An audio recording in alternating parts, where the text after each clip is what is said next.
So hello guys, welcome back sa ating YouTube channel. So nandito tayo guys sa Barangay Buyo, dito sa Goa, Camarines Sur. So kasama natin yung Bitwin Pro. Ayan. So pupunta tayo dito sa babuyan nila. Kasi meron guys na merong inahin na nanganak ng 17 na piglets. So yun yung pupuntahan natin. Hi bossing, magandang araw po. Ayan. Kumusta po? Panlagay po sa ano?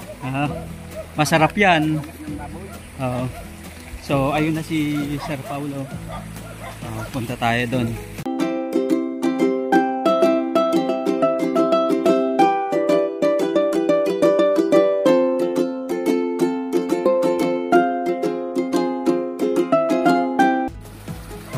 Ingat-ingat lang tayo ng konti kasi medyo padulas. Pero ang ganda parang masarap mag-stay dito sa nila. Ayun, ang lamig ng tubig.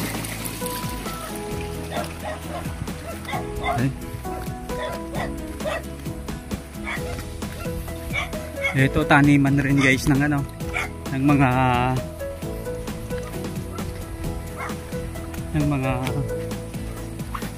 palay.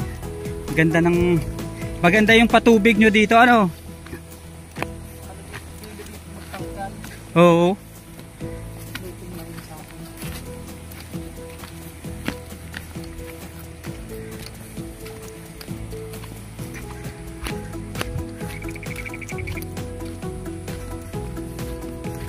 Ganda pala dito sa inyo bro.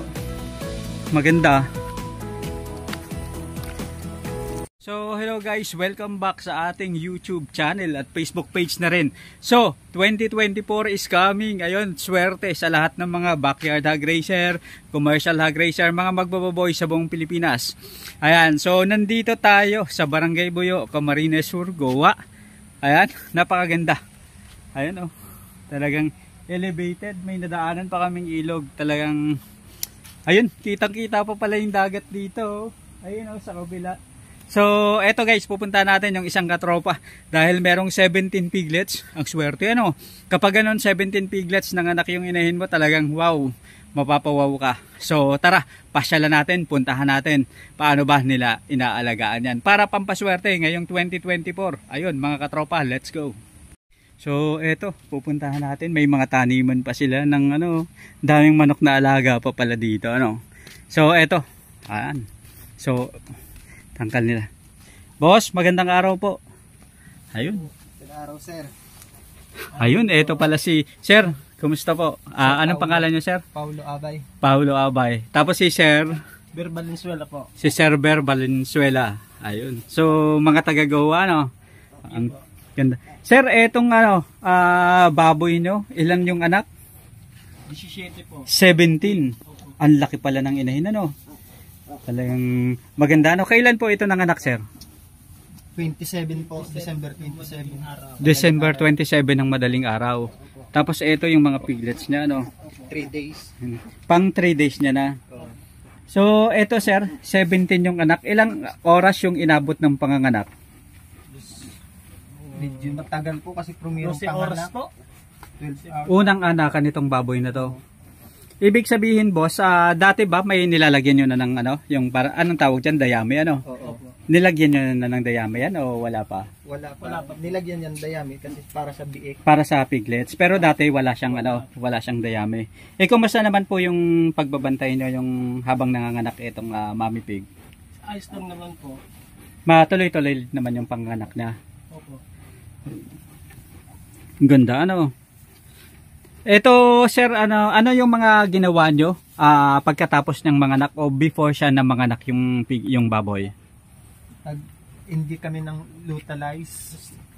Overdue na po kasi. Overdue. Bali ilang days na po siyang overdue, Sir? Diba dapat 114 days? 6 days po. 6 days? Mabuti, ibig sabihin, yung 70 na sinasabi nyo na buhay lahat ngayon, ilan talaga yung nilabas niya? 18 po. 18. Opo, may namatay po yung isa, yung red na po yung kulay niya. Kumbaga hindi nabuhay pero buong buo na po. Tunaw. Tuna. Lusaw. Yung sinasabi nyo po na lusaw. Ito naman po, hindi naman po nahirapan itong Mami Pig sa ano, sa panganganak. Hindi naman yung nahirapan kasi hindi naman nasasaktan lang kasi unang panganak. Hindi nasasaktan pag may nalabas na biik. Opo. Kaninong baboy po sir yung ginamit nyo pansampa dito sa ano, sa Mami Pig? Kasi anahin ng Durox. Kabrad po namin sa papa po nila. Taga rito rin sa ano? Opo, sa Buyo. Sa Buyo.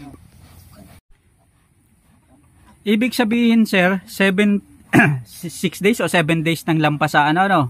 Opo. Hindi naman kayo nagpanic na parang ano, parang Taranta na po kasi po may nag-ano na po kami localize. yung pang ano, pang pahilab na ano para at least umano na lumabas na ng kusa. Opo. Tapos pagkaturok nyo po ng ganong gamot, mga ilang oras o ilang araw bago siya nag-ano? Mga 30 hours po. Saka siya nag-labor. Opo. Ayan. Ano pong mga senyales na naranasan ninyo yung nag-labor siya? Gatas po ng inahin po, may ano na po talaga siya. May Tumutulog lumalabas po na. talaga. Ayan. Tapos nagpapanik na po siya, nag-ano na po siya ng... Yung parang balisa. Opo. Tapos ibig sabihin po nito, pagkaturok nyo ng gamot na yon, after 30 hours nag-labor na siya. Tapos yun na, binantayan na. Ano, umaga siya ng anak o hapon? Gabi, madaling araw.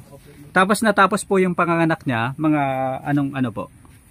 Natapos po ng umaga. Kaso po, may sumunod pa po ng tanghali, saka po hapon ng isang biik. Nag-ano pa? Opo. Tapos buhay naman po yung biik na yon. Mabuti hindi po nalunod. Ano? Kasi yung iba, nalulunod yung mga piglet sa loob, di ba, kapag hindi nakalabas kaagad. Pero dito ayos yung sa kanya ano. Bliss na bliss po talaga kami. Opo. Baboy na. Sa dati po ba may mga alaga na rin kayong mga ano, mga baboy o ito yung Partner lang po. mga patiner para First time po sa ganun. bale ito po yung first time nyo ng pag-iinahin. Naturukan nyo na po ito ng ano ng antibiotic. Opo, yung Ano pong antibiotic yung ginamit nyo? andyan po yung ano niya po. Ito po yung ginamit nyo na ano. So usually ito rin talaga yung ginagamit ng mga katropa, Robipin strip. So maganda to para at least yung antibacterial, iwas infection sa mga inahin po ano. Talagang ano, magandang gamitin 'yan. Ito lang medyo ito rin talaga yung bantayan ano, yung kapag bumabangon talagang ano para hindi madaganan yung mga piglets. Ito pa. Ayun sa sobrang dami talaga ng ng anak, hindi talaga may iwasan na merong maliit. Pero usually yan kapag nakadayo din na sa inahin, talagang makaka-recover din talaga sila. Ayun. Talagang bantayan sila, mga first week talagang babantayan Talagang Tapos magkano na boss yung presyuhan ngayon ng ng piglets? Hindi ko alam. Depende naman kasi makakapag-price ka ng piglet. Depende sa klase ng biik. Oh, pero sa ngayon yung normal na presyohan magkano? Meron 3.5. Depende kasi sa biik. Oo. Kapag nabenta to ng mga 3.5, ayos na Kung lahat tapos pwede rin kayong magtira pang partner Opo. Anong feeds po yung pinapakain niyo, sir? Bimig po. Bimig. Lactating po.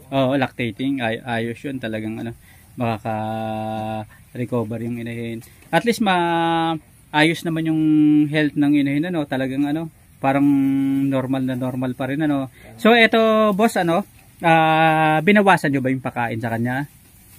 Yung Konti lang po.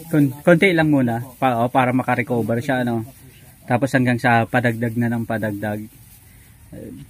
Ganito ang kaganda. Anong lahi yung mga ganitong baboy, boss? Durox. Talagang ang liliksi ng Talagang maganda yung gawing partner. Talagang mahaba yung katawan tapos magiging mga malalaki. Ayun pa yung isa Malilikat na. Hawakan natin pampaswerte Ayun Talaga naman. Natin si Boss Paulo dito sa kanilang babuyan. So merong 17 na piglets. Ayan. Tapos ito guys yung inahin. So nagpapahinga ngayon. Meron. So napakaswerte guys. Ganito yung inahin natin. At sulit yung gastos ng mga magbababoy. Ito kahit backyard hog raiser. So ito guys, kasama natin guys yung Bitmin Pro. Dito. Water soluble, health enhancer. So ang kagandahan nitong Bitmin Pro is kahit sachet siya, ito naman na nakalagay dito sa lalagyan pang malakasan na to. Ang maganda dito sa Bitmin Pro is meron siyang multivitamins, may minerals, may B-complex na rin, may electrolytes, may amino acid, probiotics. So tayong mga magbababoy talaga, lagi natin parang best friend natin yung electrolytes, 'di ba? Kasi yung electrolytes yung kapag nai-stress yung baboy, ayan, yun talaga yung best friend natin. Yung B-complex naman kapag nanghihina yung baboy, talagang para bumalik yung kanilang lakas. So eto guys, ang kagandahan nitong Bitmin Pro, kapag ginamit, pwede siya sa inahing baboy, pwede sa mga gilt, sa mga barako, at pwede rin sa mga sa mga patiner, ayan, sa mga bagong panganak na mga baboy. So ang kagandahan nito guys is meron na siyang immunity enhancer, may energy enhancer, anti-stress, digestion enhancer, at growth enhancer. Ito nga pala guys, dahil etong inahing baboy is bagong panganak, so ibig sabihin galing siya sa pagtuturok, galing siya sa bakuna, galing siya sa stress. So kapag ganito, kahit 10 grams lang ang gamitin, ihalo sa 4 na litro na tubig o 4 na soft drinks na malalaki, okay na yon. At pwedeng gamitin araw-araw. At kung normal naman guys yung napagkakataon na mga patiner, normal yung panahon, pwede siya 5 grams lang o kaya isang kutsaritang ganito, isang kutsaritang ganyan, ihalo sa 4 na litro na tubig, at yun na, pwedeng gamitin guys 3 times a week bilang kasama ng inumin ng baboy. Ngayon, kung ang panahon naman is sobrang init o kaya sobrang lamig, pabago-bago, severe weather condition, so pwede siyang gamitin araw-araw, pero same mixing pa rin, 5 grams o isang kutsaritang ganito, at pwedeng ihalo sa 4 na litro na tubig, ishalo lang sa inumin ng baboy. Ngayon, itong baboy na to bagong panganak, so dagdagan natin, gawin natin 10 grams. Tapos pwedeng gamitin araw-araw, or bahala na kayo, pwede rin gamitin 3 times a week. Pero ideally, pwede siyang gamitin araw-araw. Lalo na itong ating mommy pig is napakarami ng anak, 17 yung anak. So eto guys, talagang malaki yung maitutulong nitong Bitmin Pro sa kanya, dahil nga ibig sabihin nito may anti-stress siya, tapos makakatulong rin ito guys para at least mabilis na makarecover yung ating inahing baboy. Meron siyang immunity enhancer, ibig sabihin laban sa mga sakit-sakit at sa na maidudulot sa baboy, so may iwasan yung ganoon. Energy enhancer din para magkaroon siya ng extra energy. Ayun, so katulad nito, madali siyang makakapag-recover. Digestion enhancer, madaling matunawan ng pagkain para at least yung feeds conversion ratio natin, lalong-lalo na sa mga patiner na baboy, is makita natin at maging effective sa katawan ng baboy. So growth enhancer din, meron din siya. Ibig sabihin yung mga patiner natin, mas makikita natin yung resulta sa katawan ng pinapakain sa mga alagang baboy. Kapag eto guys yung ginamit, growth enhancer, tayong mga magbababoy, gusto natin makita kaagad yung resulta sa katawan. Kung ano yung pinapakain natin sa sobrang taas ng gastusin sa pag-aalaga ng baboy, syempre gusto natin kung ano yung ginastos natin, makita natin sa katawan ng mga alaga, lalong-lalo na yung mga nagpa-patiner, kasi doon natin nakikita kung pwede na bang ibenta yung baboy. Tayong mga magbababoy, talagang tinatry natin i-estimate ilang kilo na ba to, pwede na ba tong ibenta. So malaki ang maitutulong nitong Bitmin Pro para sa mga alagang baboy kung gagamitin natin. At saka isa pa guys, kung wala tayong pambili ng mga malalaking ganito, meron naman guys sachet. Yung sachet nito is 20 grams. Ibig sabihin yung 20 grams isang sachet, pwedeng gamitin guys sa 4 na beses. Ibig sabihin yung isang ganito na sachet, hawak daw bro. Ibig sabihin guys, ito marami to ano, parang sinturon ano. Ayun no. Ibig sabihin, isang sachet lang guys na ganito, 20 grams. Ibig sabihin, pwedeng hatiin sa 4 na hati itong isang sachet na to. Ang 1/4 nito guys ay pwedeng itimpla sa 4 na litro na tubig. Ibig sabihin, 4 na soft drinks na malalaki, di ba? So, sulit na sulit. Biruin mo, imagine ganito lang kalaki. 4 na beses mong gagamitin. Pwede nang sa loob ng isang linggo, eto, magamit sa mga alagang baboy. Talagang sulit na sulit guys, at saka napakamura lang nito guys sa market. Talagang kaysa bumili ka pa ng napakaraming sachet na iba't iba yung gamit, dito ka na sa all-in-one Vitamin Pro. So meron siyang multivitamins, may mineral, may B-complex, may electrolytes, amino acid, at saka probiotics na rin. So tamang tama dito sa inahin natin na talaga namang todo yung panganganak niya. At sulit na sulit dahil talagang napakarami niyang binigay na blessing. Ayan. So, ngayong 2024, kapartner natin, Vitamin Pro sa pag-aalaga ng baboy.